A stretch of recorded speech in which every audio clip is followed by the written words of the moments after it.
Perfect.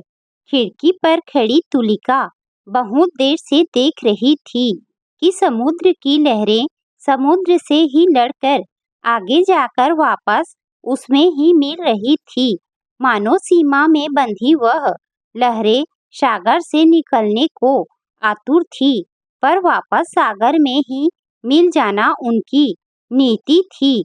उसी प्रकार तुलिका के मन के भाव उसके मस्तिष्क से लड़कर बाहर नहीं आ पा रहे थे, वहीं पछाड़े खा रहे थे। इस तरह लहरों को निहारने के उसके जुनून ने ही उसको सी फेसिंग अपार्टमेंट लेने को प्रतिबद्ध कर दिया था।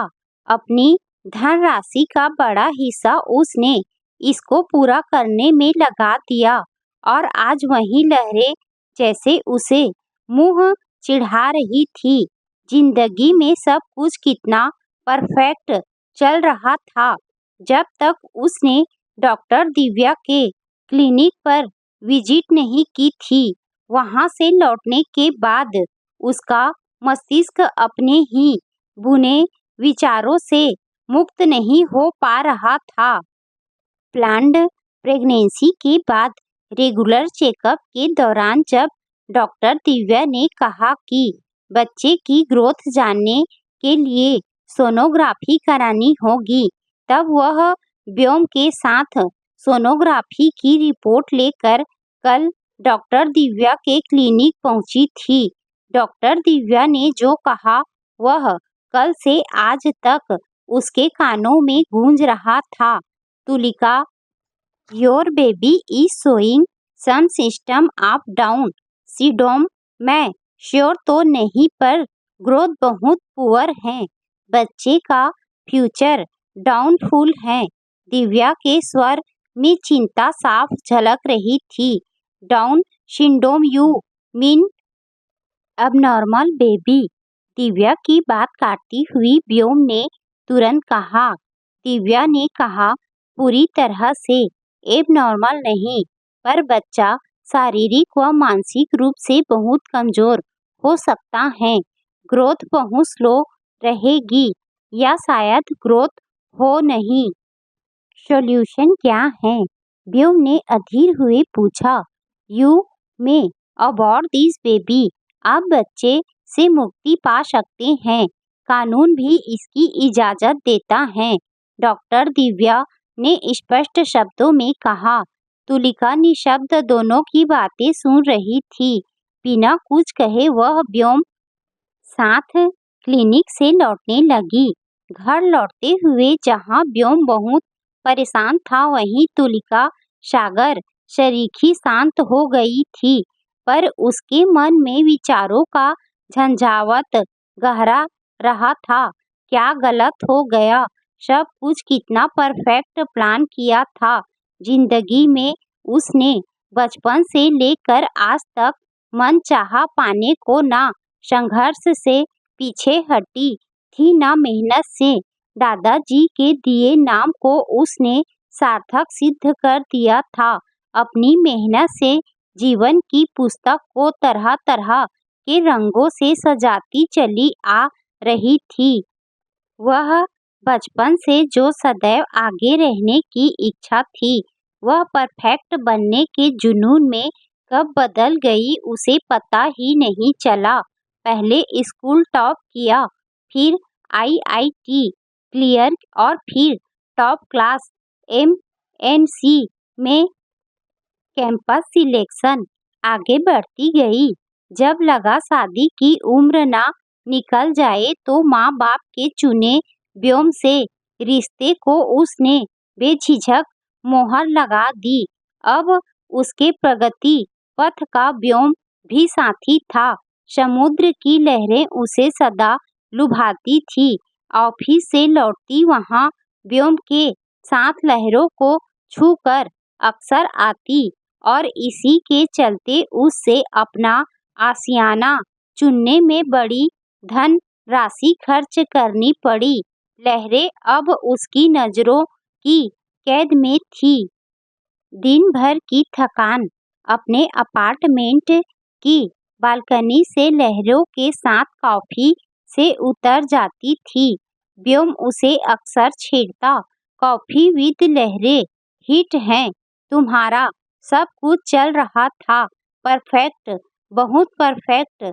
जब तक एक दिन ऑफिस से लौटते हुए कार से बाहर दिखते एक छोटे बच्चे ने उसे अपनी ओर आकर्षित नहीं किया। बालक की निश्चल चेष्टाएं तुलिका को बहुत लुभा रही थी और उसके मन में कोमल भावनाएं जन्म लेने लगी। शुरुआती असफलता के बाद उसने अपनी गायनेकोलॉजिस्ट मित्र दिव्या से संपर्क किया। जल्द ही यहाँ भी उसे सफलता मिल गई और इसी के चलते वह दिव्या के क्लिनिक गई थी। कार की ब्रेक के साथ दिव्या के विचारों पर भी ब्रेक लग गया था और वह वर्तमान में लौट आई थी। अब बालकनी में बैठी तुलिका लहरों को निर्विकार भाव से देख रही थी। व्योम ने उसे कॉफी का मग देते हुए कहा, we can't afford this child, ऐसा हमने नहीं सोचा था। डोंट वरी, मैं अबॉर्शन के लिए दिव्या से अपॉइंटमेंट ले लेता हूँ, तुलिका ने शांत स्वर में कहा। वट आई विल कैरी, मैं इस बच्चे को जन्म दूंगी, व्योम ने क्रोधित होते हुए पूछा। मैनेज कैसे करोगी? वैसे ही जैसे मैंने सब सोचकर ही प्लान किया था, कहने के साथ तुलिका शांत हो गई। दिव्या भी उसके निर्णय से अचंभित थी, पर उसका दृढ़ निश्चय देखकर उसकी सहायता को तैयार हो गई। पथ कठिन था तो लक्ष्य तक पहुंचने का संघर्ष और भी कठिन। दिव्या की सुपरविजन में उसकी प्रेगनेंसी ग्रो कर रही थी। दिन गुजरते गए। व्योम की इच्छा के विरुद्ध लिए निर्णय से तुलिका दृढ़ तो थी, पर आंतरिक रूप से भययुक्त भी थी। डॉक्टर दिव्या ने भी ट्रीटमेंट में कोई कमी नहीं छोड़ी थी। तुलिका की दृढ़ इच्छा शक्ति ने उसके लॉजिक को जो परास्त कर दिया था। अब तुलिका की माँ भी उसके साथ रहने आ गई थी।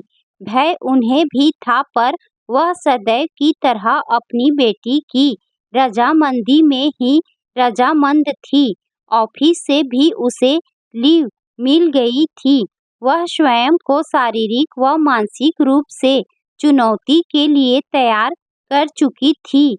नियत समय पर उसने एक बेटे को जन्म दिया। बेहद कमजोर पर शारीरिक रूप से पूर्ण बच्चे को देखकर तुलिका को थोड़ा संतोष हुआ, पर परीक्षा अभी बाकी थी। बेटे को तुलिका ने आरव नाम दिया था। आरव बढ़ने लगा, पर उसका विकास सामान्य से थोड़ा पीछे था। तुलिका ने उसकी देखभाल के लिए अपने छुट्टियां और बढ़ा दी थी। आरव अपने विकास की नियत समय से पीछे था और अक्सर अपनी कम प्रतिरोधक क्षमता के कारण बीमार पड़ जाता। अपनी उम्र के बच्चों की तरह वह रिस्पॉन्स भी शो नहीं करता था। इसी के चलते व्योम हमेशा चिड़चिड़ाता रहता था। व्योम के व्यवहार को देखकर तुलिका ज्यादा विरोध नहीं करती थी, क्योंकि वह जानती थी यह निर्णय उसका स्वयं का है, तो इस स्थिति से भी उसे स्वयं ही निकलना है। तुलिका की बहुत अच्छी देखभाल से आरव अब धीरे धीरे बड़ा तो रहा था, पर 2 वर्ष का होने तक भी अभी उसमें बोलने की शक्ति नहीं उदित हुई थी। पीडियाट्रिशियन का कहना था कि कोई विशेष कमी नहीं है, यह धीरे धीरे बोलने लगेगा। माँ अब तुलिका के साथ ही रहती थी। तुलिका ने अपना ऑफिस फिर से ज्वाइन कर लिया था, पर अब वह नियत समय पर घर लौट आती थी। घर लौटकर आरव को वह लेकर बैठ जाती और उसे धीरे धीरे सब समझाती। वह उससे लगातार बोलती थी, पर बदले में आरव उसे केवल टुकुर टुकुर देखता था। कभी कभी तो लगता कि उसका विश्वास डगमगा जाएगा, पर वह दोबारा नई ऊर्जा के साथ आरव को सिखाने में लग जाती। एक दिन व्यस्तता के चलते वह बहुत थक गई थी और ऑफिस से आकर आरव को सोता हुआ देखकर अपनी कॉफी बनाकर बालकनी में आकर बैठ गई। आंखें मूंद कर वह अपनी अब तक के जीवन का विश्लेषण कर रही थी कि क्या वाकई उसकी लाइफ परफेक्ट थी। तभी उसे अपने हाथों पर नन्हे आरव के हाथों का स्पर्श महसूस हुआ। आरव के मम्मा कहने के साथ ही उसने अपनी आंखें खोल दी। उसने झट आरव को गोद उठा लिया। आरव फिर बोला, मम्मा। आंखों में आंसू लिए वह अब आरव के साथ बालकनी में नाच रही थी। लहरें अब बहुत से उठने लगी थी, जैसे कह रही हो, हाँ, सब कुछ परफेक्ट ही तो है।